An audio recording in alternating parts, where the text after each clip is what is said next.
Здравейте, дами и господа. Ето, че сложих вече и пастата, в случая моите пресни талиатели да се варят. Следвайте общо взето указанията на листовката или експериментирайте с тях близо до показателите.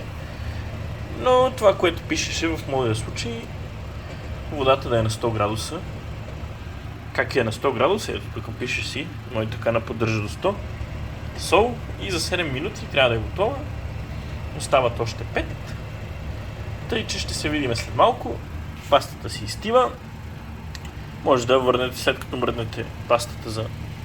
Тоест соса си изстива, може да го затоплите, ако е изстинал или не ви е достатъчно вряло за вашия вкус и непце. И това ще се видим след малко, може би с сглобена чиния и последни штрихи на тази иначе толкова лесна рецепта.